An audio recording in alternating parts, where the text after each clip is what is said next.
देखिए इस्लाम उठाकर देखिए, हजरत साद बिन नबी वकास रजी अल्लाह ताला अन्हु आप ईरानियों से जंग के लिए लश्कर लेकर निकलते हैं और बहराशीर और मदाइन के दरमियान दरियाए दजला हायल हो जाता है और दरियाए दजला अपनी पूरी जोबन के साथ, पूरी आबो ताब के साथ बह रहा है, तुग़यानी मौजें लहरें हैं। लेकिन हजरत साद बिन नबी वकास जब दरिया किनारे पहुंचते हैं तो ईरानियों ने आपके जाने से पहले ही तमाम पुल तोड़ दिए थे। दरिया पर ना तो कोई कश्तियां मौजूद थी और ना ही पुल मौजूद थी। साथी पूछते हैं कि हजरत अब क्या करना है, तो आपके चेहरे पर जरा सी परेशानी के आसार नहीं थे।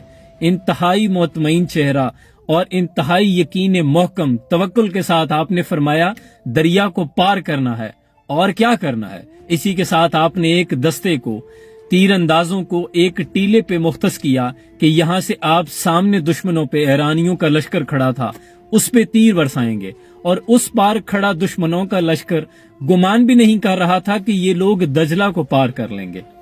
हजरत साद बिन नबी वकास ने दरिया दजला से मुखातिब होकर फरमाया कि ए दरिया, तूने हजरत मूसा अलैहिस्सलाम के साथियों को रास्ता दे दिया था, हम तो फिर मोहम्मद अरबी के गुलाम आए हैं। इसी के साथ आपने नारे तकबीर के साथ दरिया में घोड़े उतार दिए। हजरत इकबाल ने इसी पर लिखा है कि दश्त तो दश्त दरिया भी न छोड़े हमने, बहरे जुल्मात में दौड़ा दिए घोड़े हमने।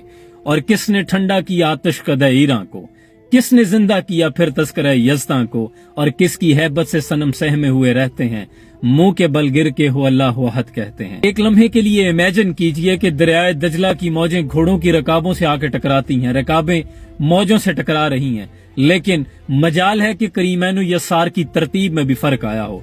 जब हजरत साद बिन नबी वकास का लश्कर दरिया में से निकलकर ईरानियों पे हमला आवर हुआ तो वो लोग इतने खौफजदा हो गए कि इन्होंने दजला पार कर लिया। लोग कहने लगे कि देव आमनद, ये कोई जिन है जिन्होंने पानी से निकलकर हम पे हमला आवर कर दिया है। तमाम का तमाम लश्कर भाग खड़ा हुआ।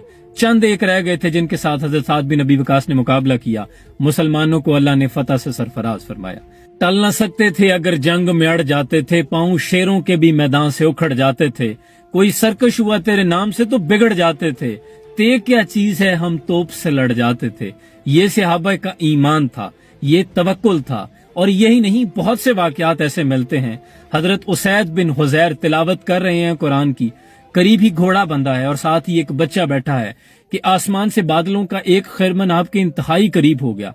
अब उसमें बिजलियां भी हैं, गरज भी है, पूरी आबोताब के साथ वो बादल करीब आता गया कि हजरत उसैद बिन हुजैर ने तिलावत बंद कर दी कि कहीं घोड़ा बिदक न जाए और इस बच्चे को नुकसान न पहुंचाए।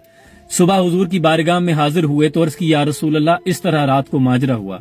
हुजूर ने फरमाया कि उसैद, जानते हो वो बादल नहीं मलाइका थे। अगर तुम कुरान की तिलावत बंद न करते तो करीब था कि वो बादलों से निकलकर तुमसे मुसाफा करते। कुर्बान जाऊं, दो सहाबी रसूल मदीना से निकलते हैं मस्जिद नबी में नमाज अदा करने के लिए और दरवाजे से बाहर निकलते हैं तो ऊपर घोप अंधेरा, बादल छाए हुए हैं, बिजलियां कड़क रही हैं। आप सोच रहे हैं कि अब मस्जिद नबी कैसे जाएं।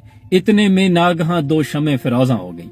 सामने दोनों नूर उमड़ आते हैं और वो रोशनियां आपको हिसार में लेकर मस्जिद नबी के दरवाजे तक छोड़ के चली जाती हैं।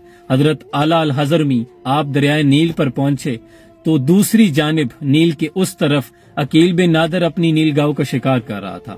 अब आपने उन्हें गिरफ्तार करना था। वो ये गुमान भी नहीं कर रहा था कि ये दरिया नील को कैसे पार करेंगे। तो वो दूर ही से खड़े होके उस पार से वो कह रहा है कि आ जाओ, मुझे गिरफ्तार कर लो। इधर आला अल हजरमी को गुस्सा आया। आपने हिजबुल बहर का वजीफा आपने वो पढ़ते हुए दरिया नील में घोड़ा उतार दिया। आपने दरिया पार किया, जाकर अकील बिन नादर को गिरफ्तार किया। वो उस पर सख्ता तारी हो गया, जहां खड़ा था वहां से हिल भी नहीं पाया। ये शान है सहाबा-ए-किराम रज़वानुल्लाहि अजमईन की।